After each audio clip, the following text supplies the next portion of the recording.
Move, you little monkey clones. Sidewalks aren't for zoo exhibits. Brody Caldwell cut them off on the school sidewalk, shoulder blocking the path, knuckles white, breath hot with cafeteria grease as he laughed. 2 for 1 charity case, he added, dragging the insult like a stain. The crowd hummed, phones raised, waiting for tears.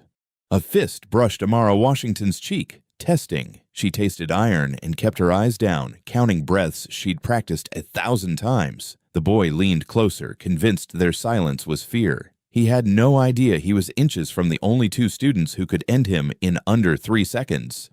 Before we go any further, comment where in the world you are watching from and make sure to subscribe, because tomorrow's story is one you can't miss. The bus hissed to a stop in front of Westfield High School. Amara Washington stood first, her backpack gripped tight against her chest. She nudged Ayanna, who pulled out her earbuds with a sigh. "Let's just get this over with," Amara whispered. The twins stepped off the bus together. The morning sun hit the brick building, making it look almost friendly. Almost. But Amara noticed everything else. The stares that followed them, the whispers that started the moment their feet touched the pavement, the way conversations stopped mid-sentence. Ayanna lifted her chin, eyes forward. "Don't look at them," she muttered through a tight smile. "They're just curious." But Amara knew better. This wasn't curiosity. This was something else entirely. They walked side by side toward the entrance, perfectly in sync. Despite the weight pressing down on their shoulders, heads turned, groups huddled closer together. Someone coughed a word that sounded suspiciously like a slur, followed by muffled laughter. "Fresh meat," a voice called out, loud enough to be heard but quiet enough to deny. Amara counted her breaths like her grandfather had taught her. In for 4, hold for 4, out for 4. Her fingers brushed against Ayanna's, a silent signal they'd used since childhood. Stay calm. Inside, the hallway buzzed with activity. Lockers slammed. Voices echoed off linoleum floors. But as the Washington twins moved forward, a strange pattern emerged. Students stepped into their path, forcing them to dodge and weave. A shoulder check sent Amara stumbling into the wall. "Oh, sorry," said a blonde girl with a smile that never reached her eyes. "Didn't see you there." Ayanna's hand curled into a fist. Amara touched her sister's wrist. Not yet. They found their lockers side by side near the end of the main corridor. Before they could reach them, a wall of bodies appeared. 3 boys in Letterman jackets, led by one who stood slightly taller than the rest. His smile was easy, practiced, dangerous. "Well, look who it is," he said, leaning against the lockers as if he owned them. "The new students." The pause before students hung in the air like poison. Amara studied him carefully. Square jaw, broad shoulders, eyes that measured everything they saw. This was someone used to power. "We need to get to our lockers," Amara said quietly. The boy's smile widened. "I'm Brody Caldwell, and you're blocking my view." His friends laughed as if this was the funniest thing they'd ever heard. "Your locker is down there," Ayanna pointed out, her voice sharp. "Numbers 143 and 144. Brody raised an eyebrow. "Been checking me out already?" "I'm flattered, but move." "Ayanna," she said, the word clipped and hard. From the corner of her eye, Amara spotted a figure watching from the gym doorway. A man in his 50s, arms crossed over a polo shirt stretched tight across his chest. His face was expressionless, but his eyes were fixed directly on them. On his chest, the school logo, and beneath it, Coach Harlan. He didn't move, didn't intervene, just watched with a look that said he approved of every second. 5 minutes to the bell, Amara said quietly to her sister. "Let's just go around." As they turned to take the long way, Brody called after them. "Welcome to Westfield, girls. We're going to have so much fun this year." The laughter that followed chased them all the way to their first class.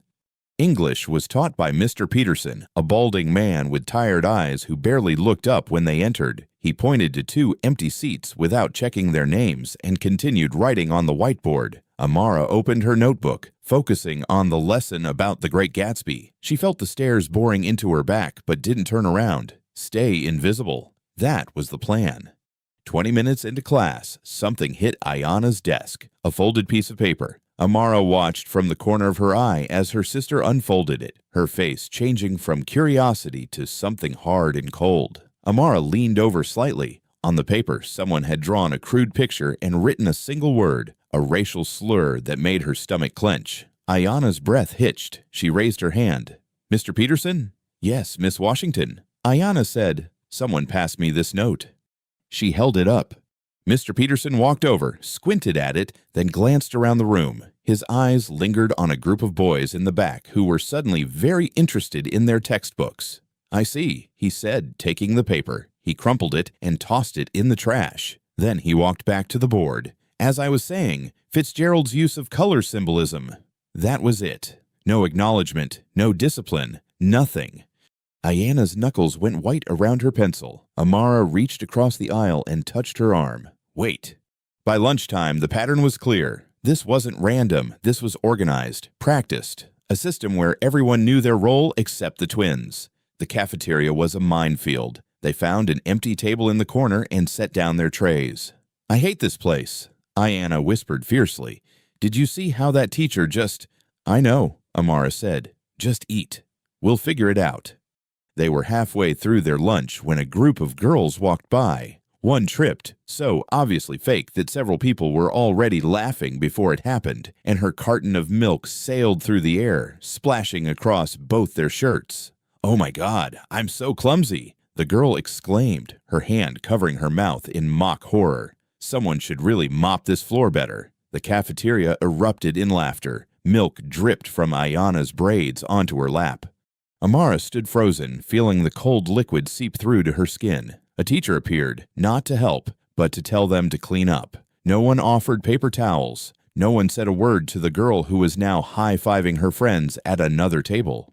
After school, they waited outside Principal Ellis's office. Amara had insisted they report everything. "There are rules," she told Ayanna. "If we don't tell them what's happening, they can pretend they don't know." Principal Ellis was a thin woman with short blonde hair and a smile that never seemed to move the rest of her face. She listened to their account with her hands folded neatly on her desk.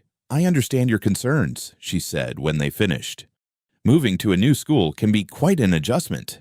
"This isn't about adjustment," Ayanna said, her voice rising. "That note had—" "I'm sure it was just a misunderstanding," Principal Ellis interrupted, her smile tightening. "Our students are very welcoming once you get to know them." "But the milk," Amara started. "Accidents happen in crowded cafeterias," Principal Ellis said. She stood up, signaling the end of the meeting. "Give it time. Focus on your studies. I'm sure by next week you'll feel right at home."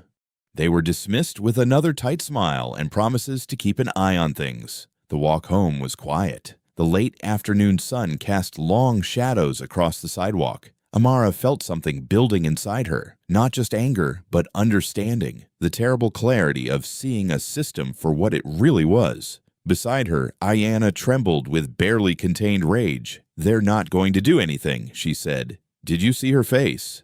She doesn't care." When Ayanna's pace quickened, her steps becoming heavier, more purposeful, Amara reached out and gripped her wrist.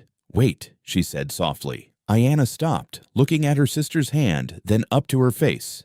"For what? For them to decide we're worth protecting." Amara shook her head slowly. "The rules don't apply here," she said, the realization settling cold and heavy in her chest. "Not for us." Ayanna's eyes widened, then narrowed with understanding. The twins stood there, connected by touch and something deeper, as the truth of their situation settled around them like shadows. The screen door creaked as Amara and Ayanna stepped into Mrs. Whitaker's kitchen. The smell of cornbread and beans wrapped around them like a warm blanket, fighting against the chill that had nothing to do with the weather. "There's my girls," Mrs. Whitaker said, her lined face creasing with a smile that faltered when she saw their stained clothes. "What happened here?" "Spilled milk," Amara said quickly. "Cafeteria accident." Mrs. Whitaker's eyes narrowed slightly, but her voice stayed gentle. "Well, go on and change. Dinner's almost ready." Upstairs, they peeled off the milk-crusted shirts in silence. Ayanna's hands shook as she pulled on a clean t-shirt. "We can't tell her," Amara said softly. "I know." Ayanna's jaw clenched. She'd just worry. Dinner was quiet, except for the clink of spoons against bowls. Mrs. Whitaker watched them over her reading glasses, noting how they picked at their food. "How was the first day?" she asked finally. "Make any friends?" "It was fine," Amara said, still getting used to things. "Everyone's real friendly." Ayanna added, her voice dripping with sarcasm she couldn't quite hide. Mrs. Whitaker set down her spoon. "Listen here," she said softly. "I've lived in this town 40 years. I know what it can be like. If something's happening—" "We're okay, Mrs. Whitaker," Amara cut in. "Really?" Their foster mother studied them for a long moment, then nodded slowly. "All right then, but remember what I always say. The Lord helps those who help themselves." The twins finished in unison, managing small smiles. "That's right." Mrs. Whitaker touched each of their hands. "And so do I." After dinner, as Mrs. Whitaker settled into her evening programs, the twins slipped out to the backyard. The grass was overgrown, creating natural markers in the dying light. "Ready?" Amara asked. Ayanna nodded, dropping into a fighting stance their grandfather had drilled into them since they could walk. Back straight, weight distributed, hands loose but ready. They moved through the form slowly at first. Block, strike, pivot. Their grandfather's voice echoed in their memories. "Breath is life. Control your breath. Control the fight." As darkness fell, they picked up speed. Their shadows danced across Mrs. Whitaker's flower beds as they sparred. Never full contact, but with increasing intensity. Duck, weave, counter. The movements came naturally, muscle memory built over years of training. "Remember what Grandpa said," Amara whispered as they circled each other. "The first rule. Never start it," Ayanna finished, "but always finish it."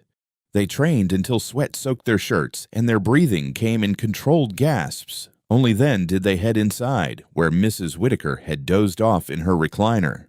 The next morning brought fresh tension. In gym class, Coach Harlan's smile had too many teeth as he divided them into pairs for wrestling practice. "Washington," he barked at Ayanna. "You're with Thompson." Thompson was a senior, at least 50 pounds heavier than Ayanna. He grinned as she approached the mat. "Don't worry," Coach Harlan said, his voice honey-sweet with mockery. "I'm sure you can handle it." The first takedown was hard enough to knock the wind from Ayanna's lungs. Coach Harlan nodded approvingly. "Good for him, Thompson, again." Amara watched from across the gym. Her hands balled into fists as Thompson slammed Ayanna down repeatedly. Each time, Coach Harlan found some reason why Ayanna's technique was wrong, why she needed to learn the hard way. When the bell finally rang, Ayanna's arms were covered in mat burns. She didn't say a word as they changed, but Amara saw the rage building behind her eyes. The cafeteria was crowded when they entered. They got their food and headed for their usual corner table, threading through the maze of students. They were almost there when Brody stepped into their path, flanked by his usual group. His Letterman jacket was like a banner of authority, his smile sharp with anticipated pleasure. "Hey there," he said, loud enough to draw attention. "Having a good day." Amara stepped forward. "Move, please." "Or what?" Brody's eyes locked onto Ayanna's tray. "You going to do something about it?" The cafeteria grew quieter, heads turned. Everyone seemed to be holding their breath, waiting to see what would happen next. "Last warning," Amara said softly. "Step aside." Brody's hand shot out, knocking Ayanna's tray upward. Food splattered across her shirt. The slur he whispered was quiet but clear in the sudden silence. A circle formed around them, students pressing in to watch. Some had phones out, already recording. The air crackled with anticipation, everyone waiting for the new girls to prove whatever story they'd already decided was true. Amara stepped between Brody and her sister. Her voice was ice. "Back off." Brody's response was a hard shove that sent her stumbling backward. The cafeteria went dead silent. Amara regained her balance and straightened slowly. Her expression changed, not to anger, but to something colder, more dangerous. The look of someone who had been waiting for permission. The circle of students tightened, trapping them all together. The cafeteria seemed to hold its breath. Time slowed as Brody's face twisted with rage, his fist already swinging in a wild arc toward Amara's head. But where others saw chaos, Amara saw geometry, angles, momentum, pressure points her grandfather had drilled into her bones. She stepped inside his punch with practiced ease, her movement fluid as water. Her left hand deflected his strike while her right trapped his forearm against her chest. The position was perfect, just as her grandfather had shown her 1,000 times on summer evenings. "Control the center," his voice whispered in her memory. "Make their strength work against them." One sharp twist. That's all it took. The crack echoed through the cafeteria like a gunshot. Brody's scream followed a heartbeat later as he collapsed to his knees, cradling his broken wrist. His lunch tray clattered across the floor, spraying food and milk in a wide arc. "You broke my—" His words dissolved into incoherent howls of pain and rage. Two more boys lunged forward, Jason Thompson from wrestling class and Mike Reeves, another football player. Their faces glowed with righteous anger, certain their numbers would overwhelm these girls who dared fight back. Ayanna moved like lightning. She pivoted on her back foot, all her power concentrated into one devastating strike. Her fist drove up under Thompson's ribs with surgical precision. The impact lifted him off his feet as all the air exploded from his lungs. He crumpled, gasping like a landed fish. Reeves charged forward, arms spread wide for a tackle. Ayanna's leg swept out in a perfect arc, catching him behind the knee. As he stumbled, she grabbed his shirt and used his own momentum to slam him into the floor. The impact rattled lunch trays and made teeth clench throughout the room. "Behind you!" Ayanna shouted. Amara felt rather than saw the fourth attacker, Derek Wilson, trying to lock her in a bear hug from behind. Her response was instant, instinctive. She dropped her center of gravity just as they'd practiced countless times. Her elbow shot back, finding the sweet spot in his solar plexus. As he doubled over, she gripped his arm and turned, using his forward momentum to throw him over her hip. He hit the ground hard, all the air rushing from his lungs in a wheezing gasp. The sound of his impact seemed to break the spell of silence that had fallen over the cafeteria. The entire exchange had taken less than 30 seconds. The aftermath was a tableau of broken pride and shattered assumptions. Brody curled around his wrist, face streaked with tears he couldn't hide. Thompson still couldn't breathe properly, making wet, gasping sounds as he tried to stand. Reeves lay spread-eagled, staring at the ceiling with glazed eyes. Wilson had managed to crawl a few feet away, leaving his dignity behind on the floor.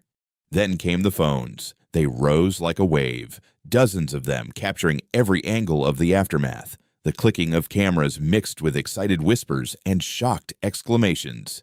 "Did you see those girls?" "Just. Someone call." Coach Harlan's voice cut through the chaos, dripping with venom. "Animals.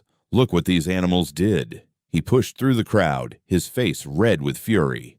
"This is exactly what I—" Security finally arrived, bursting through the cafeteria doors with walkie-talkies crackling. They grabbed the twins roughly, ignoring their calm attempts to explain. "They attacked us," Brody wailed from the floor, playing to his audience. "We didn't do anything." In Principal Ellis's office, the contrast in treatment was stark. While the boys were escorted to the nurse's office with gentle concern, the twins were treated like dangerous criminals. They sat straight-backed in hard plastic chairs as accusations flew. "Unprovoked assault," Principal Ellis said, her voice tight with disapproval. "Excessive force. This kind of violent behavior—" "They defended themselves," Mrs. Whitaker interrupted firmly when she arrived, "and I want to see the video before anyone makes any decisions." By evening, they didn't need to look for the video. It found them. The footage spread across social media like wildfire, spawning hashtags and heated debates. Some called it self-defense. Others labeled it an attack. Everyone had an opinion. News vans appeared on their street as the sun set, their lights casting long shadows across Mrs. Whitaker's front lawn. Reporters stood in the gathering dark, speaking into cameras about racial tensions and school violence. Around 9, Mrs. Whitaker received a call from attorney Donovan Blake. His voice crackled through the speaker as she put him on speakerphone in the living room. "I've seen the footage," he said. "All angles. The provocation is clear, and the response was proportional. They've got no case against your girls. I'd like to represent them, pro bono." In their shared bedroom, Amara and Ayanna sat on their beds, watching their phones light up with notifications, messages, comments, friend requests from strangers. The devices buzzed constantly with the weight of sudden unwanted fame. "You okay?" Amara asked softly. Ayanna nodded, still staring at her screen. "You?" "Yeah." Amara looked out their window at the news vans. "Think we went too far?" "No." Ayanna's voice was firm. "Grandpa always said, sometimes the only way to stop a bully is to show them exactly what they're dealing with." They finished together.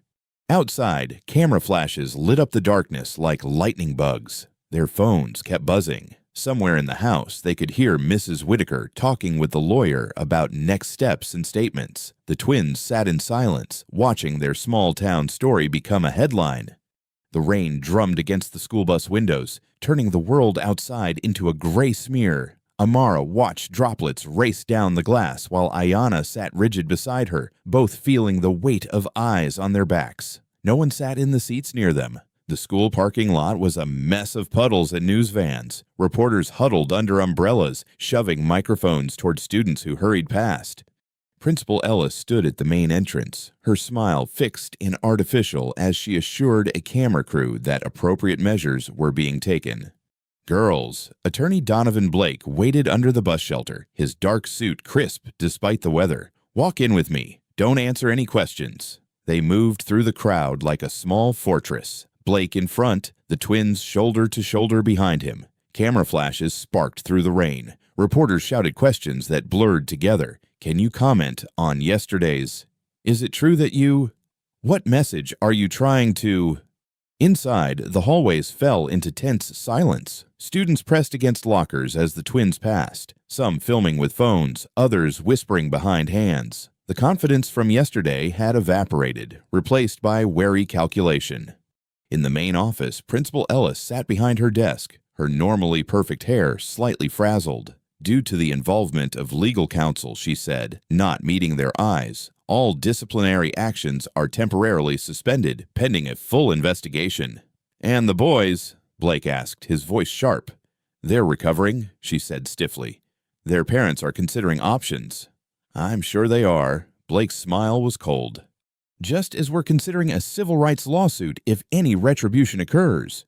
The morning crawled by in uncomfortable silence. Teachers called roll without looking at the twins, then taught facing the board. In English, their usual seats were conspicuously empty. No one wanted to sit near them.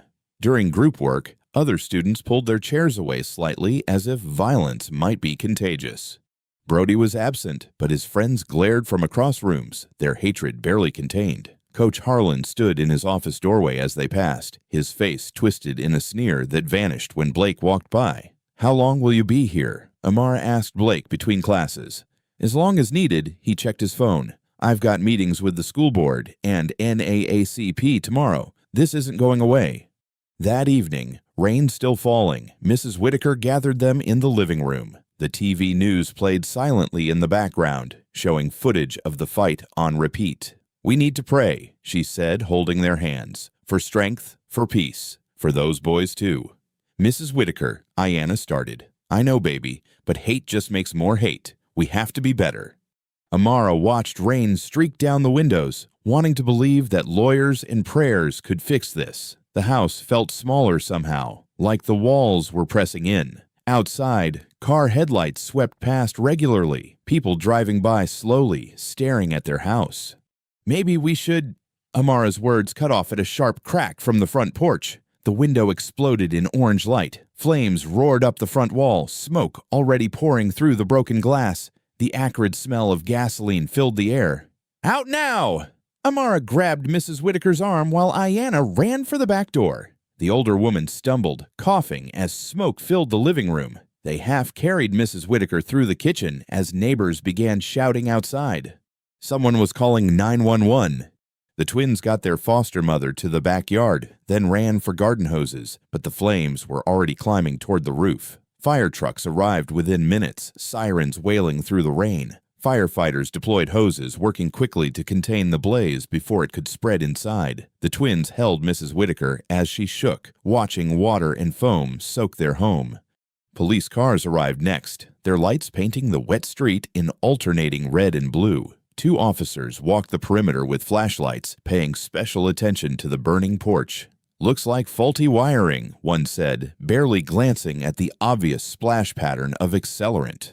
Could be, his partner agreed, ignoring the broken glass from the Molotov cocktail scattered across the yard. Amara's fists clenched as she watched them write in their notebooks, already deciding what this was and wasn't. Mrs. Whitaker's hand touched her shoulder gently. The Lord sees, she whispered, even if they won't. Neighbors clustered under umbrellas, some offering sympathy, others staying conspicuously silent. The firefighters began packing up their gear. The damage was mostly contained to the porch and front wall, but the message was clear. Lawyers couldn't stop this kind of hate. One officer approached them, his notepad already closing. Probably just old wiring. These houses, you know how they are. Insurance should cover it. Amara stared at him, at his practiced indifference, at the way he avoided their eyes. Silence hung between them like smoke, thick with unspoken accusations and denied justice. The officer shifted uncomfortably under her gaze. "We'll, file a report." He retreated to his car where his partner was already starting the engine.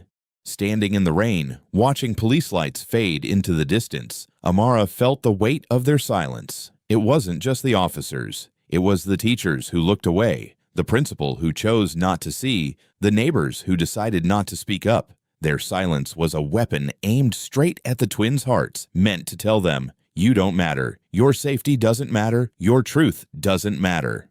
Streetlights gleamed off the wet pavement, casting strange shadows across the burned porch. Amara's hands tightened into fists as she watched the last police car turn the corner, leaving them alone with the smell of smoke and the sound of falling rain. The red and blue lights faded, leaving only the dim glow of street lamps and the steady hiss of rain. Yellow police tape fluttered around their porch, marking off the scorched wood and broken glass like some kind of sick artwork. Smoke still curled from the blackened boards, carrying the sharp scent of gasoline that the officers had chosen to ignore. Through the drizzle, Amara could hear the two policemen talking by their cruiser, their voices carrying across the wet lawn. "Can you believe that fight video? Those girls are something else." "Yeah, well, when people act like animals." Laughter followed, quick and ugly. They didn't bother lowering their voices, confident in their immunity. One officer took a few half-hearted photos with his phone, while the other scribbled notes that would probably disappear by morning. A black SUV pulled up, its headlights cutting through the rain. Chief Harlan Caldwell stepped out, his uniform crisp despite the weather. He walked straight to his officers without sparing a glance at the burned porch or the family standing in their own yard. "Everything under control here." His voice was low but carried clearly in the quiet street. "Yes, sir. Electrical fire. Looks like nothing suspicious." Caldwell nodded, satisfied. "Good. Write it up clean, boys. No need to complicate things." He spoke quietly with them for a few more minutes, gesturing at their notepads. Then he returned to his SUV and drove away, never once looking at the twins or Mrs. Whitaker. The message was clear. They were beneath his notice, their safety irrelevant to his version of justice. Inside the house, Mrs. Whitaker's hands shook as she made tea, but her voice stayed steady. "We'll clean up tomorrow. The Lord will provide." Amara watched her foster mother carefully measure tea leaves, clinging to routine like a lifeline. The kitchen clock ticked past midnight, then 1, then 2. None of them could sleep. The smell of smoke had seeped into everything. Dawn crept in slowly, painting the kitchen in pale grays. Mrs. Whitaker dozed in her chair while the twins sat alert, watching the street through the windows. Cars drove by periodically, some slowing, others speeding up, all of them looking. At school, the halls felt colder. Students whispered and pointed at their backs, but something had shifted. The fear had hardened into something darker. When Amara opened her locker, a note fluttered out. "Watch your back. We know where you sleep." Another one appeared in Ayanna's textbook. Animals belong in cages. The threats were specific, detailed. Someone had been watching their house, noting their schedules, planning. The cowards wouldn't sign their names, but their intentions were clear. Between classes, Coach Harlan's voice carried deliberately down the hallway as he talked to other teachers. "Those girls are dangerous, unstable. Just a matter of time before someone really gets hurt." He caught Amara's eye and smirked, knowing exactly what he was doing. Each word was carefully chosen, building a narrative that would justify whatever came next. Violence wasn't violence when the victims had been labeled as threats first. During lunch, Attorney Donovan Blake met them in an empty classroom. His usual confidence was tempered with concern. "Listen carefully," he said, closing the door. "The system here, the school, the police, all of it, they protect their own first. They'll bury evidence, twist facts, whatever it takes to maintain their version of order. But the video," Ayanna started. "The video bought us time, that's all. They're already spinning it as proof of your violent tendencies." They'll use your self-defense to paint you as the aggressors. After school, the twins headed straight to the backyard. They wrapped their hands carefully, the way their grandfather had taught them. The training dummy they'd set up bore the marks of previous sessions, dents and scuffs from countless strikes. For hours they worked. Punch combinations snapped out sharp and precise. Kicks sliced through the humid air. They drilled throws and locks until their muscles burned, then drilled them again. Sweat soaked through their clothes despite the cool evening. Amara's knuckles were raw beneath the wraps, but she pushed through the pain. Each strike had to be perfect. Each block had to be automatic. Their grandfather's voice echoed in her head. Control is everything. Power without control is just violence. Ayanna worked the heavy bag until her legs trembled, then switched to speed drills. They moved in sync, their breathing steady, focused entirely on the work. They weren't training for competition anymore. This was about survival. The sun set, but they kept going by porch light. Their shadows danced across the grass as they sparred, testing defenses, probing weaknesses, strengthening both. No words were needed. They could read each other's movements instinctively, adjusting and adapting as one unit. Mrs. Whitaker watched from the kitchen window, her face lined with worry. She had urged them toward peace, toward turning the other cheek, but she hadn't seen the notes. She hadn't heard the whispered threats or felt the hatred building in the halls. She didn't understand that peace wasn't an option when the other side had already chosen war. Finally, exhausted and drenched in sweat, the twins stopped. The night had grown thick around them, crickets chirping in the darkness. Their bodies ached, but their minds were clear. Standing in the backyard, they shared a look that said everything necessary. They would not be intimidated, they would not be driven out, and they absolutely would not be hunted. The burned porch creaked as they went inside, a reminder of what they faced. But they weren't helpless victims, and this wasn't going to play out the way their enemies planned. The town had mistaken their restraint for weakness. That mistake would cost them. The sun hadn't fully risen when Amara and Ayanna stepped into their backyard. Dawn painted the sky in strips of gray and purple, the grass still wet with dew. Their muscles protested from yesterday's training, but they pushed through the stiffness. "Ready?" Amara asked, rolling her shoulders. Ayanna nodded, bouncing on her toes to warm up. They started with the basics, the forms their grandfather had drilled into them since they could walk. Each movement flowed into the next, their breath creating clouds in the cool morning air. "Remember what Pop used to say," Ayanna whispered between sets. "The morning air sharpens the mind." Amara's lips twitched, and the body follows. They moved faster, adding power to their strikes. The training dummy rattled with each hit. Sweat began to bead on their foreheads despite the chill. Their grandfather's voice seemed to float between them. "Speed is nothing without accuracy. Accuracy is nothing without purpose." Mrs. Whitaker appeared at the back door, worry etched on her face. "Girls, please. Violence isn't the answer. We need to pray for those who persecute us." "Yes, ma'am." They answered together, but their fists didn't slow. The drive to school was tense. Mrs. Whitaker gripped the steering wheel tight, her usual morning hymns replaced by quiet pleading. "Just keep your heads down, don't give them any reason." But reasons didn't matter anymore. The moment they stepped through the school doors, the machine kicked into gear. Security guards materialized, following just close enough to watch but not protect. Teachers suddenly needed them separated to maintain order. In English, Amara sat alone while whispers hissed around her like snakes. "Heard they're gang members. My dad says they should be locked up. Animals like that don't belong here." The teacher's eyes slid past raised hands and obvious harassment, focused intently on her book. Between classes, the hallway became a gauntlet. Brody's friends, huge wrestling team guys, took turns slamming into Amara, sending her books flying. Each collision came with a whispered promise. "After dark, you're done. Can't fight us all. Better sleep light." Security watched it happen, writing nothing down. In gym, Coach Harlan's voice boomed across the court. "Washington, both of you, office now." They found him filling out forms, his pen scratching with deliberate slowness. "Just documenting your pattern of aggressive behavior for everyone's safety. You understand." His smile didn't reach his eyes. "Wouldn't want any more accidents, would we?"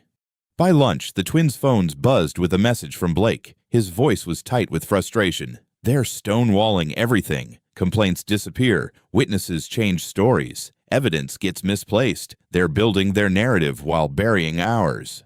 So what do we do? Ayanna asked. Document everything. Record if you can. Be careful who you trust. This goes deeper than just the school.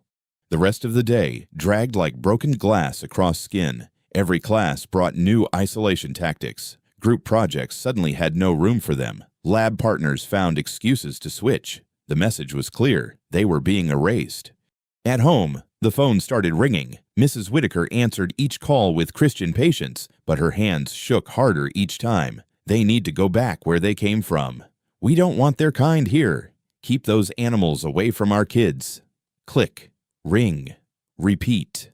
Mrs. Whitaker tried to hide it, but they saw her checking the locks twice, 3 times. Her prayers grew longer, more desperate. The house felt smaller, like the walls were closing in.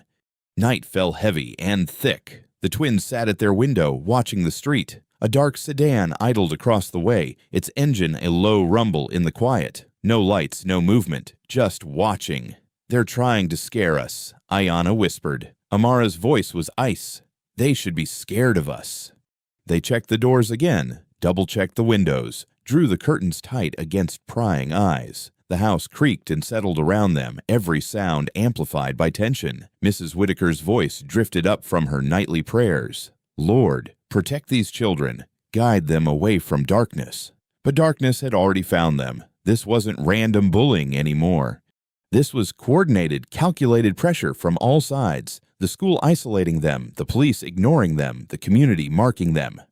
They lay in their beds, fully dressed, listening to the night. The car outside hadn't moved. Somewhere in the distance, a dog barked once, twice, then silence. Their phones lit up with messages from unknown numbers.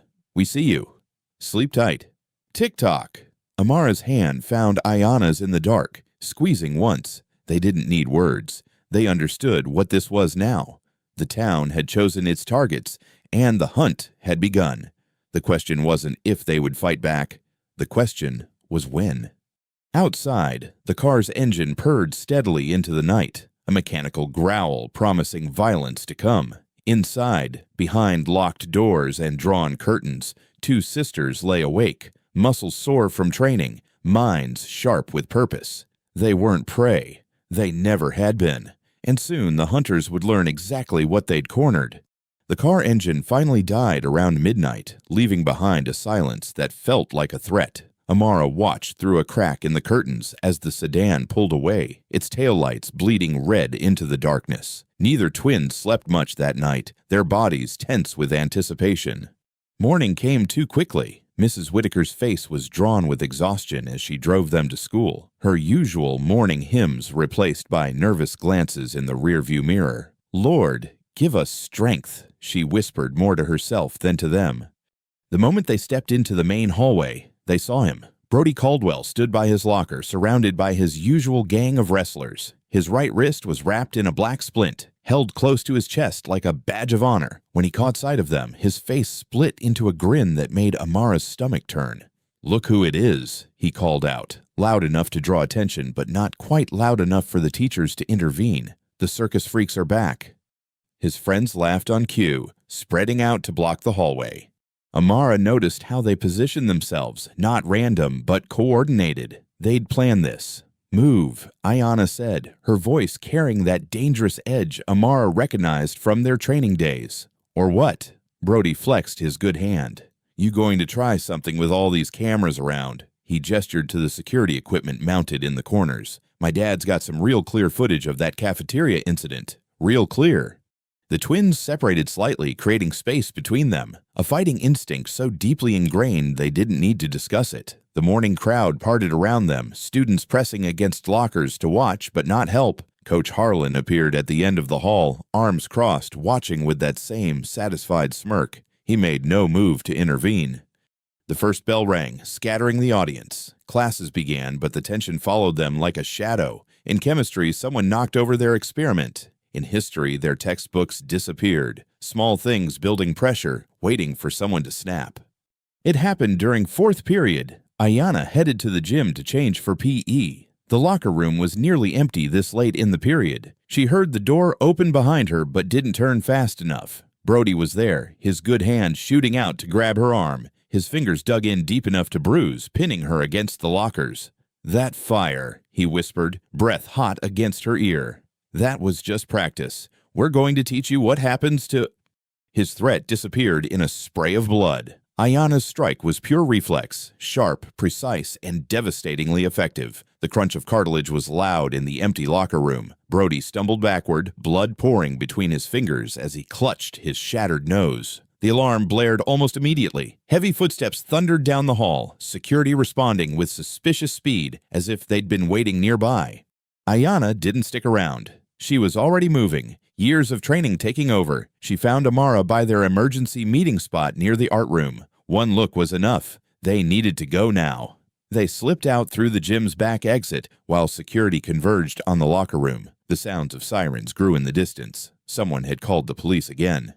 They didn't stop running until they reached the old football field 3 blocks away. It was abandoned years ago when the school built their new stadium, leaving behind rusty bleachers and overgrown grass. Perfect visibility in all directions. No blind spots, no surprise angles. They were waiting for it, Amara said, scanning the perimeter. Security, the police, they wanted this. Ayanna touched her arm where Brody had grabbed her. Purple marks were already forming. "We need to end this. On our terms." They found a spot under the bleachers, protected from the afternoon sun, and started planning. They knew Brody wouldn't let this go. His pride wouldn't allow it. He'd want revenge, and he'd bring numbers. "So we picked the battlefield," Amara said, pulling out a burner phone they'd bought after the fire. "Make him come to us." They created fake accounts, careful to route everything through public Wi-Fi, far from home. The messages were perfect bait. Hints of fear, promises of apology, suggestions of surrender, everything Brody's ego needed to hear. "Please leave us alone. We'll do whatever you want. Meet us at the old field tonight. Just you and your friends. We're sorry." Each message crafted to sound desperate, defeated. Each one designed to feed his sense of power. They knew he wouldn't be able to resist such an easy target. The responses came quickly, exactly as expected. Dead, bringing the whole team, going to learn respect. The twins spent the afternoon preparing the field. They memorized every dip in the ground, every loose board in the bleachers, every possible approach angle. The sun began to set, painting the sky in deep oranges and reds. "Remember what Pop said about choosing your ground?" Ayanna asked, stretching her shoulders. "The smartest fighter picks the field," Amara quoted. "The deadliest fighter owns it."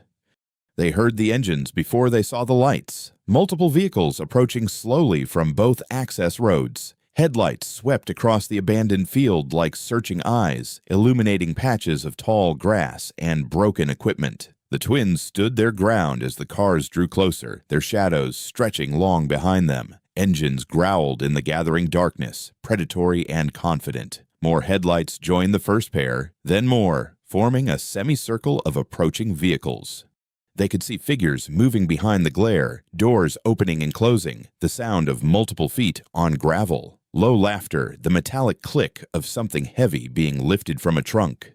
The stadium lights sputtered to life with a harsh electric buzz, casting uneven shadows across the abandoned field. Ancient bulbs flickered and popped, creating patches of light and darkness that turned the overgrown grass into a maze of moving shadows. Car doors slammed in quick succession. Brody emerged first, his broken nose covered with white tape that gleamed under the spotty lighting. 4 other boys flanked him, all wrestlers, all wearing their team jackets like armor. Their breath came out in visible puffs in the cool evening air. "Look at this," Brody called out, his voice carrying across the field. They actually showed up to get their beating. He lifted something from behind his back, a baseball bat that caught the light as he swung it experimentally. The twins stood 30 yards away, positioned near a gap in the bleachers that offered multiple escape routes. They'd chosen their spot carefully. Solid footing, clear sight lines, no chance of being surrounded. "Thought you were sorry," Brody taunted, advancing with his crew spread out behind him. "Thought you wanted to apologize." "We're here," Amara said simply, her voice steady and controlled. She kept her hands loose at her sides, ready but not threatening. "That's not good enough anymore." Brody's grin turned ugly. 2 of his friends circled wider, trying to flank them. "You broke my wrist. You broke my nose. Now we break you." "Last chance," Ayanna warned, shifting her weight slightly. "Walk away." Brody's response was immediate. He lunged forward and shoved Amara hard, expecting her to stumble back in fear. Instead, she rolled with the push, redirecting his momentum past her. The movement brought her closer to one of the flanking wrestlers who grabbed for her arm. That's when the real fight began. Ayanna moved like water, flowing under a wild punch from one of Brody's friends. She caught his extended arm and used his own weight against him, pulling him off balance. Her hip check sent him airborne for a split second before he crashed down hard. Before he could recover, she trapped his arm in a precise hold that made him howl in pain. "Stay down," she commanded, applying just enough pressure to make her point clear. Simultaneously, Amara faced off against another wrestler who charged in swinging. She slipped past his guard with practiced ease, her strikes economic and devastating. A sharp blow to his knee buckled his leg. A follow-up strike to his shoulder dropped him to the ground where he lay clutching his arm and gasping. The third boy hesitated, seeing his friends taken down so quickly. His uncertainty cost him. Ayanna was on him before he could retreat. She swept his legs out from under him and controlled his fall, making sure he landed hard enough to knock the fight out of him, but not hard enough to cause serious injury. Jesus Christ! The fourth wrestler backpedaled, tripping over his own feet in his haste to get away. He scrambled backward on all fours before finding his feet and running for the cars. Brody stood frozen, the baseball bat hanging useless at his side. His face had lost all color, the confident sneer replaced by naked fear. He took a stumbling step backward, then another. "No, wait," he started to say, but Amara was already moving. She closed the distance in 3 quick steps. Her first strike knocked the bat from his grip. Her second caught him in the solar plexus. As he doubled over, gasping for air, she swept his legs out from under him. He hit the ground hard, all his previous bravado evaporating into the night air. "Please," he wheezed, curling into a protective ball. "Please don't." "Remember this feeling," Amara said quietly, standing over him. "Remember what it's like to be helpless. Remember what it's like to beg." In the distance, hidden behind the far bleachers, a phone camera recorded everything. Its owner remained silent, capturing every moment of Brody's humiliation. Ayanna appeared at her sister's side. "We need to go now." They could hear sirens in the distance, growing louder with each passing second. Red and blue lights began to flash on the access road, still far enough away to give them time. Without another word, the twins melted away from the field. They moved fast but controlled, staying in the shadows cast by the stadium lights. Their footsteps were nearly silent on the packed earth. Years of training evident in every precise movement. The wrestlers lay scattered across the field, moaning and clutching various injuries. None tried to follow. Brody remained on the ground, his harsh breathing the only sound besides the approaching sirens. The twins reached the tree line just as the first police car turned onto the field access road. They disappeared into the darkness between the trunks, moving deeper into the cover of branches and leaves. The wail of sirens filled the night behind them, but they were already gone, 2 shadows becoming one with the darkness. Through the trees, they could see more emergency lights arriving. Radio chatter echoed across the field. Officers' flashlight beams swept the area, searching for signs of the twins, but finding only Brody and his friends still sprawled on the ground. The old stadium lights continued to flicker overhead, casting strange patterns across the now empty battlefield. Wind rustled through the tall grass, erasing footprints and carrying away the last traces of the fight. In the darkness beyond the tree line, 2 sets of steady breathing moved further and further from the chaos they'd left behind. The morning sun had barely cleared the horizon when the first news van pulled up outside Mrs. Whitaker's modest home. By 8, the quiet residential street had transformed into a makeshift media camp. Camera crews jostled for position on the sidewalk, while reporters delivered breathless updates about the viral vigilante twins. Inside, Amara sat at the kitchen table scrolling through her phone. The field fight video had exploded overnight. Millions of views, thousands of comments, endless shares. Some called them heroes, others called them thugs. The divide seemed to fall along predictable lines. "They're saying we planned it," Amara said quietly, showing the screen to Mrs. Whitaker, "that we lured them there to hurt them." Mrs. Whitaker's hands trembled slightly as she poured coffee. "Lord have mercy," she whispered, watching another news van park across the street. "What have they done to my girls?" The doorbell rang for the 20th time that morning. They ignored it, just as they'd ignored all the others. The twins had pulled the curtains closed, but camera flashes still penetrated the fabric, creating strange patterns on the walls. By mid-morning, their phones buzzed constantly with messages of support from civil rights groups and activists. The NAACP released a statement demanding an investigation into the school's handling of racial harassment. Black Twitter erupted with hashtags, #PrimalJustice for the Twins, and #Yamadi Chatra. Fight Back Sisters trended nationwide. Around 11, the school board issued a carefully worded press release announcing an internal review of all relevant incidents. Principal Ellis appeared briefly on local news, looking uncomfortable as she confirmed Brody's temporary suspension while we examine the facts. "Look at this," Ayanna said, reading from her phone. "They're pulling up Coach Harlan's old social media posts. Someone found Confederate flag pictures on his private Facebook. The pressure seemed to be working. Coach Harlan had gone unusually quiet. No statements, no classes, just a locked office door and an empty parking spot." But Amara recognized the silence for what it was. Not surrender, but calculation. At 2, attorney Donovan Blake arrived, navigating through the media gauntlet with practiced ease. He spread documents across the kitchen table, restraining order applications, records requests, formal complaints to the Department of Education's Civil Rights Division. "We've got momentum now," Blake explained, his voice steady and reassuring. "The video changes everything. It proves self-defense, shows premeditation on their part with the weapons. We can demand access to all internal communications, expose the pattern of—" A heavy knock cut him off, not the polite tapping of reporters, but the authoritative pound of law enforcement. "Ayanna Washington," a voice boomed through the door. "This is the police. We have a warrant for your arrest."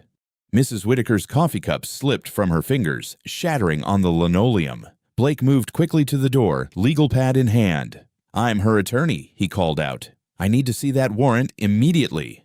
The door opened to reveal 4 officers with Chief Harlan Caldwell himself standing front and center. He held up a document with undisguised satisfaction. "Assault with intent to cause grievous bodily harm," Caldwell read, his eyes fixed on Ayanna. "Based on the incident in the school locker room, we have Coach Harlan's statement and Brody Caldwell's eyewitness account."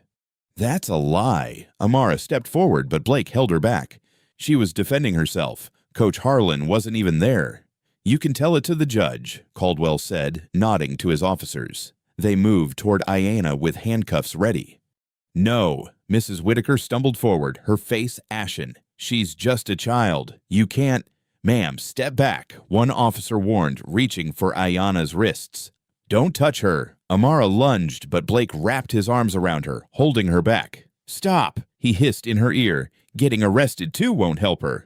The handcuffs clicked closed around Ayanna's wrists. She didn't resist, but her eyes locked with Amara's, steady, determined, unafraid. Mrs. Whitaker pressed a hand to her chest, swaying on her feet. Her breathing became rapid and shallow. I can't, she gasped, then crumpled to the floor. "Mrs. Whitaker," the twins shouted in unison. Blake was already on his phone calling 911. "We need an ambulance, possible heart attack or stroke." The officers paused, uncertain, but Chief Caldwell barked, "Get the suspect in the car now." They led Ayanna out through the crowd of shocked reporters, cameras flashing like strobe lights. Inside, Mrs. Whitaker lay pale and still while Blake performed chest compressions. Amara knelt beside her foster mother, holding her hand, tears streaming down her face. Paramedics arrived within minutes, quickly assessing Mrs. Whitaker before loading her onto a stretcher. "Stress-induced cardiac event," one muttered, attaching monitors. "BP through the roof." Through the window, Amara watched the police car carrying her sister disappear around the corner. The ambulance screamed away in the opposite direction with Mrs. Whitaker. She stood alone in the chaos of the ransacked living room, surrounded by spilled coffee and scattered legal papers.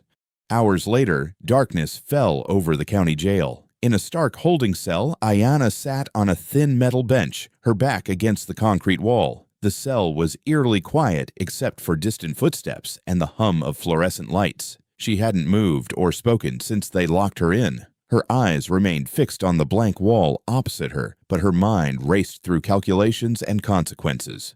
They'd finally done it, used the system itself as a weapon, turned her self-defense into a crime.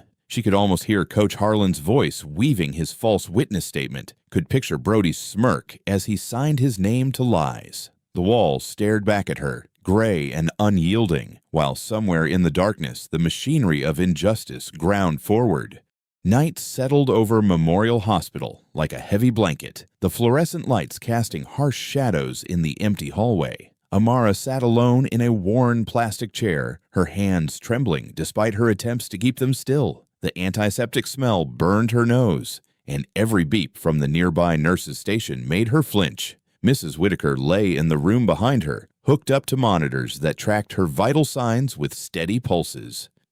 The doctors had explained it earlier, a mild stroke brought on by severe stress. She's stable, they'd said, but needs complete rest. Amara's phone buzzed again. Another message from Blake. DA's office pushing hard, need to discuss options.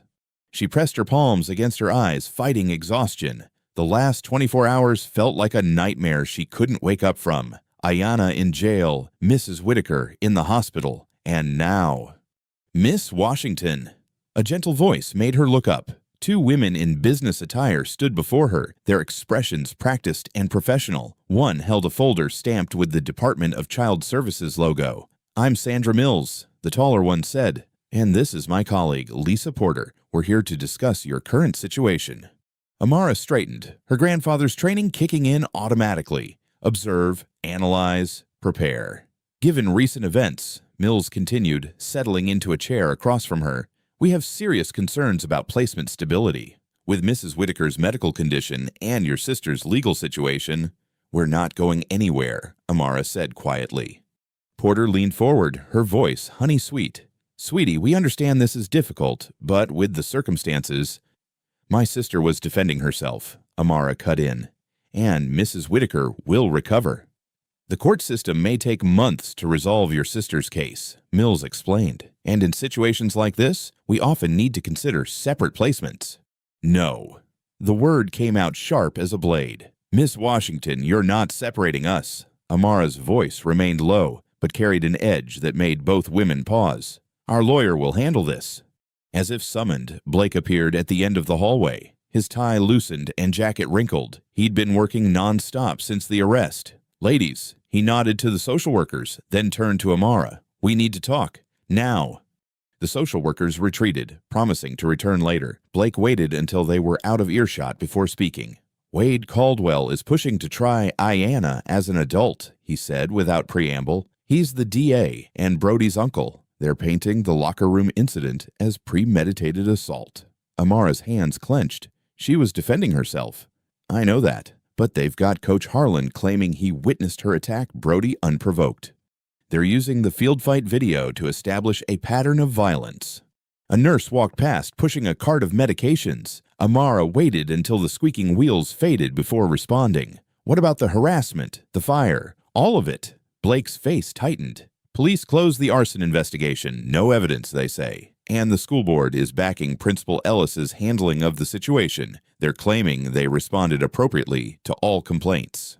Dawn was breaking when Amara received the text from the school administration. Immediate expulsion, effective immediately. Security would escort her to clear out her locker. The hallways were nearly empty when she arrived, but word spread fast. Students gathered at a distance, phones recording. Some jeered, others watched silently. A few, mostly black students she'd never spoken to, raised fists in solidarity.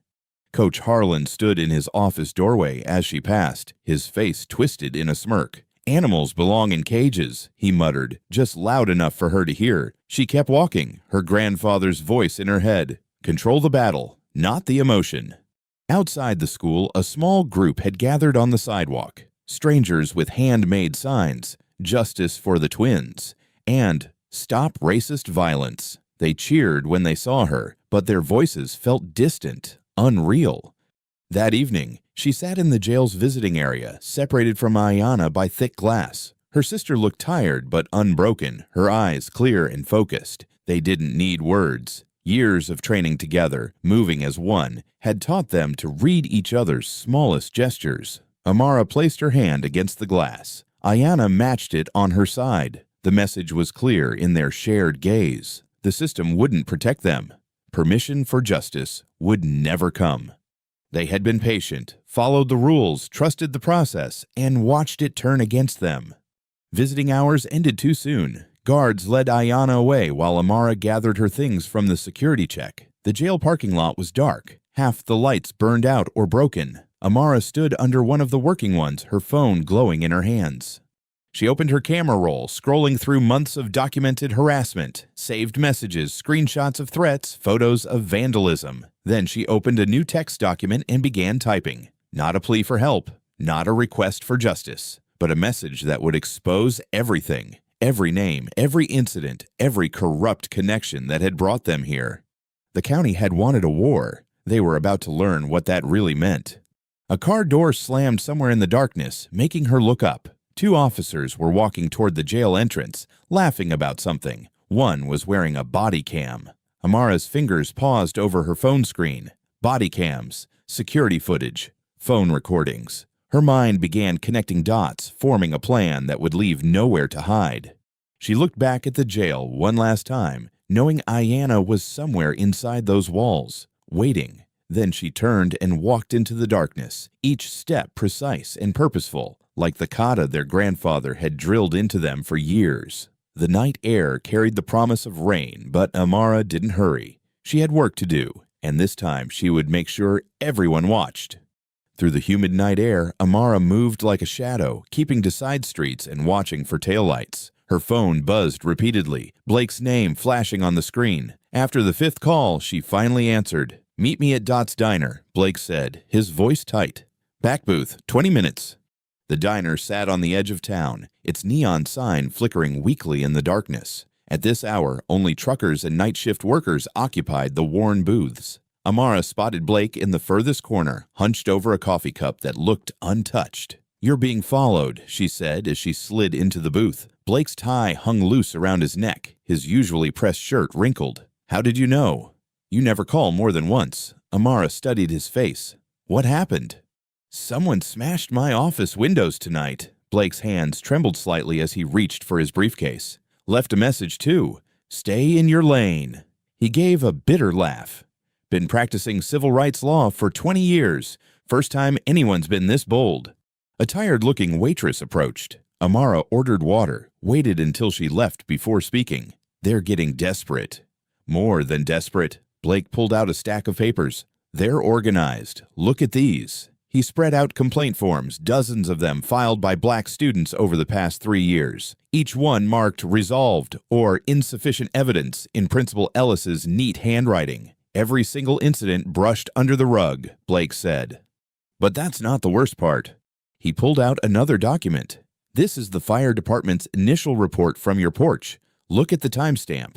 Amara leaned forward. 9:47 p.m. But the police report says they didn't get the call until 10:15. Blake nodded. "Almost 30 minutes later. Someone delayed that report." The diner's back door creaked open. Amara tensed, but it was Mr. Briggs, the school janitor, slipping in quietly. He looked nervous, glancing over his shoulder as he approached their booth. "I had to make sure no one followed," he said, settling beside Blake. His work uniform was still dusty from the day's shift. "What I'm about to show you," he swallowed hard. "I could lose more than my job." From his pocket, he produced a small flash drive. "Been collecting these for months. Security footage mostly. Things I wasn't supposed to see." Blake connected the drive to his laptop.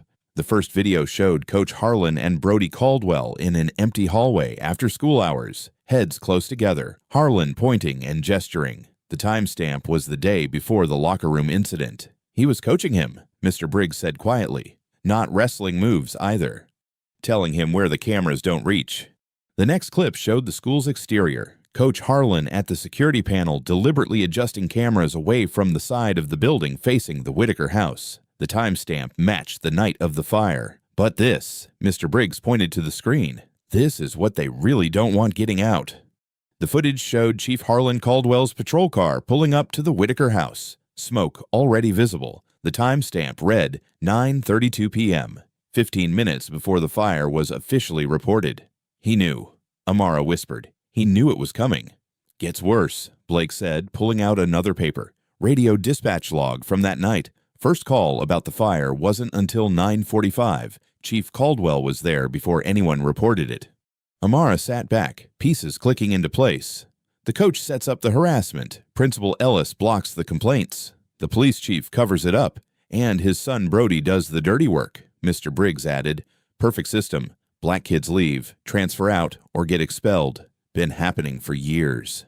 A truck rumbled past outside, its headlights sweeping across their faces. Mr. Briggs flinched. There's more on that drive, he said. Coach Harlan's emails, security footage of other incidents, lists of students who've been targeted. He stood slowly. I should go. Been here too long already. Mr. Briggs, Amara called softly. Thank you. He paused. Your sister. She okay? She's strong. Yeah. He nodded. Both of you are. Maybe strong enough to finally break this thing open.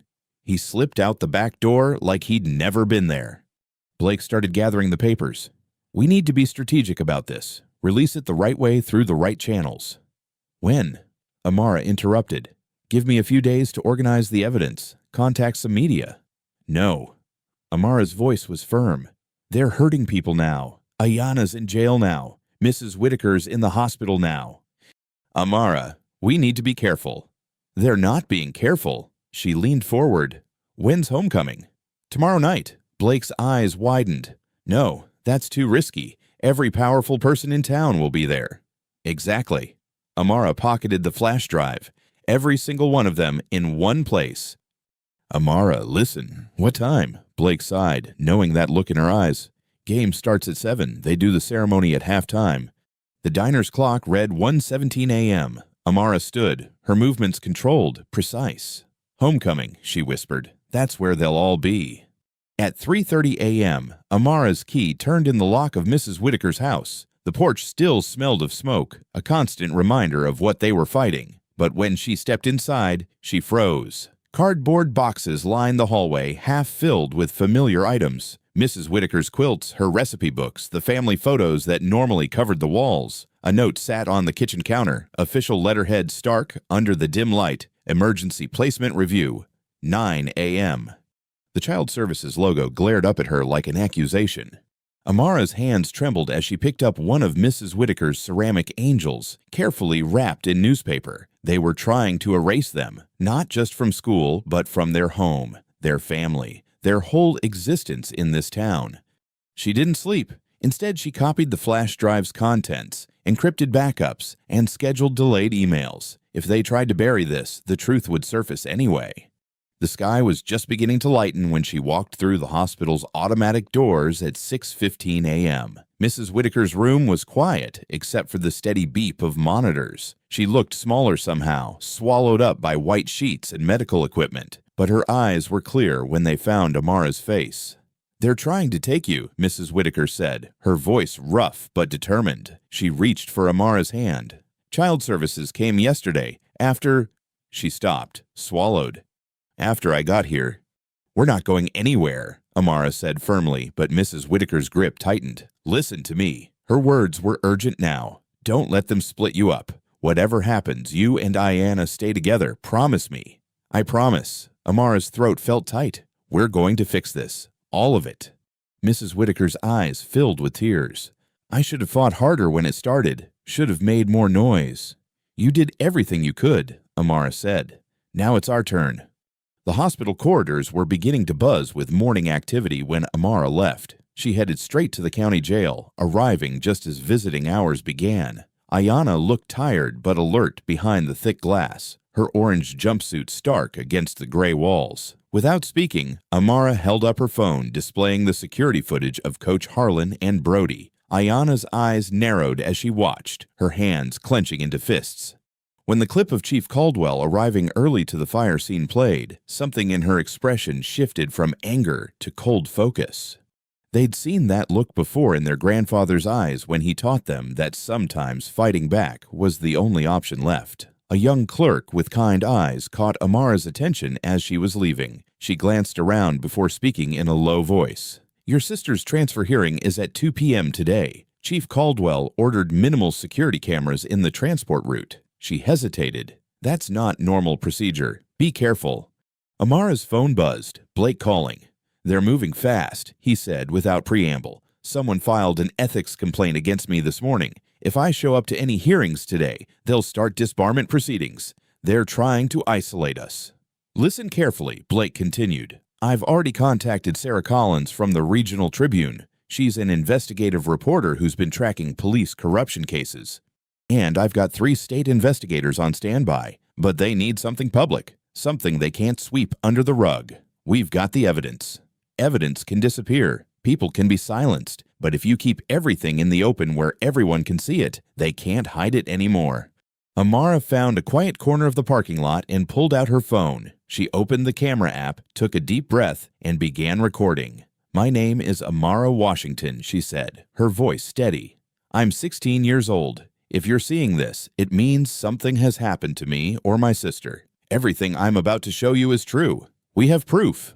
She detailed each piece of evidence carefully. The ignored complaints, the security footage, the fire report discrepancies. She kept her tone controlled, factual, letting the truth speak for itself. "This isn't about bullying," she concluded. "This is about power, about who gets to feel safe in their own school, their own home, their own skin, and about what happens when you fight back." She saved the video, set it to post automatically if she didn't stop it, and looked up at the courthouse looming across the street. The morning sun cast long shadows across its stone steps, where people were already beginning to gather for the day's proceedings. Inside those walls, they would try to brand her sister a violent criminal. They would attempt to separate them, silence them, make them disappear into the system, just like they'd done to others before them.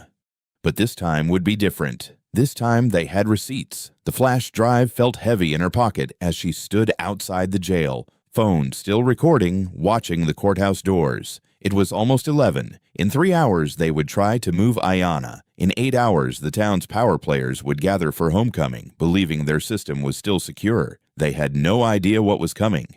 Dark clouds hung heavy over the courthouse at 1:45 p.m., matching the tension in the air. News vans lined the street, their satellite dishes raised like warning flags. Amara stood in plain sight on the public sidewalk, her phone live streaming, surrounded by a small crowd of people holding up their own cameras. "Keep recording," she called out clearly. "Everything that happens here needs to be seen."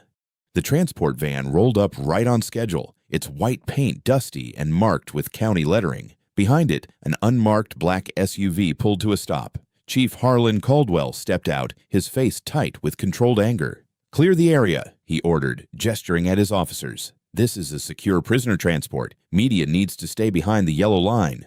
But the reporters held their ground, cameras rolling. Sarah Collins from the Regional Tribune pushed forward with her microphone. "Chief Caldwell, can you comment on allegations that your department ignored multiple documented incidents of racial harassment at the high school?" His jaw clenched. "This is about a violent assault case. Nothing more. Clear the area now."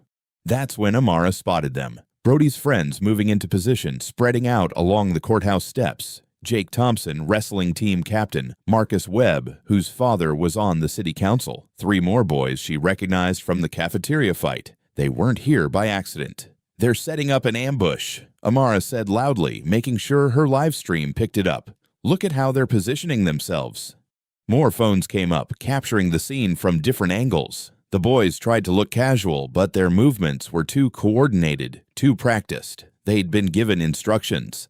The van's back doors swung open. 2 deputies stepped out, moving to escort Ayanna. She appeared in the doorway, handcuffed, head high. "Keep those cameras rolling," Amara shouted as Chief Caldwell tried to force reporters back. "They're going to try something, and everyone needs to see it." She pulled the flash drive from her pocket, holding it up so it caught the gray light. This contains security footage proving who really started the violence. It shows Coach Harlan meeting with students before attacks. It shows Chief Caldwell at our house before the fire was even reported. Jake Thompson lunged forward suddenly, trying to grab the drive. Amara was ready. She stepped inside his reach, deflected his grab with her forearm, and drove her knee up into his solar plexus. He doubled over, gasping. When Marcus Webb charged in to help, Amara pivoted and struck precisely. One sharp hit to disable his shoulder, another to sweep his legs. Both boys went down hard. "Self-defense," she called out clearly, backing away with her hands raised. "I'm not pursuing them. I'm only defending myself." She tossed the flash drive in a high arc toward Sarah Collins. The reporter caught it as Chief Caldwell shouted, "Stop her!" But now there were too many witnesses, too many cameras. A young court officer named Rodriguez moved to put himself between Ayanna and the remaining boys, his hand on his weapon. "Everyone stay back." "Sir," one of the boys started, but the officer cut him off. "Stand down." State troopers who'd followed from the courthouse pushed through the crowd, taking control of the scene. They separated everyone as the stadium watched in stunned silence. "Show it again," someone shouted from the bleachers. The chant spread. "Show it again. Show it again." Danny, still at the controls, looked to the twins. At their nod, he restarted the footage. The evidence played again on the huge screen, irrefutable in the rain. Coach Harlan thrashed against the trooper's grip, screaming about order and respect, but his words were drowned out by the crowd's growing chant. Chief Caldwell arrived with local officers, but state authorities blocked their jurisdiction. Handcuffs gleamed under the stadium lights as they were secured. More state vehicles arrived, lights flashing through the rain. The homecoming game was forgotten as justice finally broke through the surface. The twins stood on the platform watching it unfold. Their grandfather had taught them that winning meant choosing the right moment, the right place, the right way to expose the truth. Here, under these lights, in front of the whole town, no one could pretend they didn't see. The evidence played again on the massive screen while red and blue lights swept the rain-soaked field. There would be no more shadows to hide in, no more silence to hide behind. The fluorescent lights of the courthouse hallway buzzed overhead, casting harsh shadows across the vinyl flooring. Amara and Ayanna sat on either side of Mrs. Whitaker's wheelchair, their hands resting protectively on her armrests. Attorney Donovan Blake stood before them, his tie loosened after the sleepless night, scrolling through an endless stream of news alerts on his phone. "It's everywhere," Blake said, his voice rough from hours of statements and interviews. "Every major network, every social platform. The evidence is bulletproof." Mrs. Whitaker reached up and squeezed Amara's hand. Though still weak from her stroke, her grip held surprising strength. "The Lord works in mysterious ways," she whispered, "sometimes through fists." Ayanna almost smiled at that, but her attention snapped to the heavy courthouse doors as they burst open. A wave of reporters surged forward, held back only by state police barriers. Camera flashes strobed through the glass. "The state attorney general is making the announcement now," Blake said, turning up the volume on a nearby television mounted to the wall. On screen, a stern-faced woman in a charcoal suit stood at a podium bristling with microphones. After reviewing extensive evidence, the state of South Carolina is assuming full control of this investigation. "We are filing federal civil rights charges against Coach Trent Harlan for conspiracy to violate civil rights, racial intimidation, and tampering with evidence."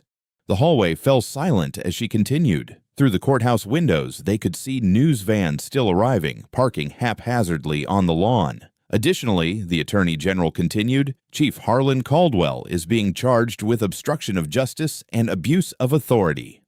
The camera cut to live footage of Caldwell being led out of the police station, his face ashen as officers removed his badge and gun belt. The man who had terrorized their community for decades looked small without his uniform. "Dear God," Mrs. Whitaker breathed, crossing herself. Blake's phone buzzed constantly with updates. District Attorney Wade Caldwell has been suspended from the Bar Association pending criminal prosecution, he read. They're escorting him from his office right now.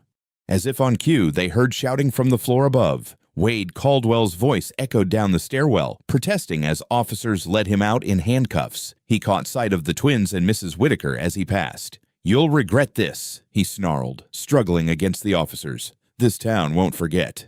"Move along!" A state trooper cut him off, pushing him firmly toward the exit. Ayanna stood, her voice clear and steady. "No, we won't forget. That's the point."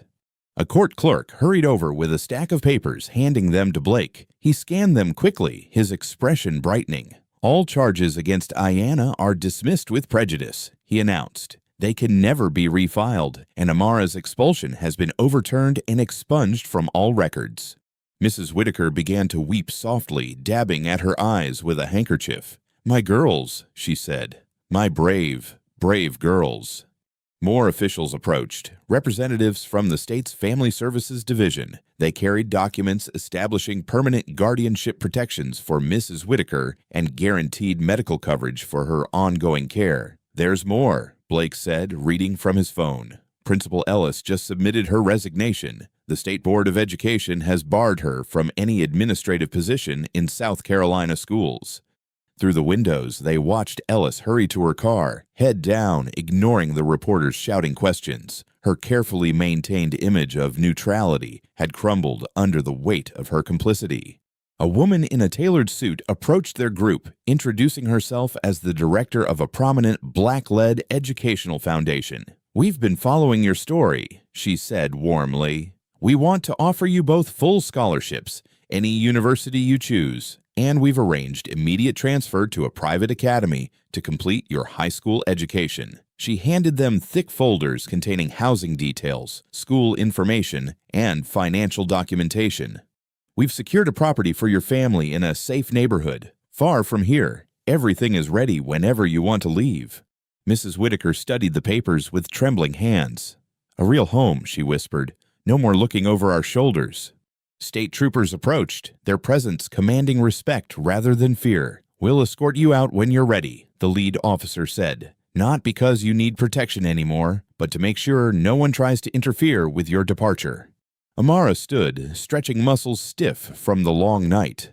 "We're ready," she said simply. They moved as a group through the courthouse, Mrs. Whitaker's wheelchair gliding smoothly across the polished floors. The crowds parted before their escort, cameras flashing but kept at a respectful distance. Outside, morning sunlight painted the sky in soft pinks and golds. The air felt cleaner somehow, lighter. Their vehicles waited at the bottom of the courthouse steps, not police cars, but unmarked state SUVs with tinted windows. As the troopers helped Mrs. Whitaker into the vehicle, Amara and Ayanna paused on the steps. They looked back at the courthouse where justice had finally been served, at the town that had tried to break them. "Ready?" Ayanna asked softly. Amara nodded, taking her sister's hand. "Ready." They climbed into the SUV, and the convoy pulled away from the courthouse. Behind them, the media frenzy continued, but its noise faded quickly. Each mile put more distance between them and the hatred they'd exposed. That evening found them in their new home, surrounded by unopened boxes and the promise of peace. Through large windows, they watched the sun paint the unfamiliar horizon in brilliant orange. No police sirens wailed in the distance. No hostile whispers followed them here. If you enjoyed the story, leave a like to support my channel and subscribe so that you do not miss out on the next one. On the screen, I have picked 2 special stories just for you. Have a wonderful day.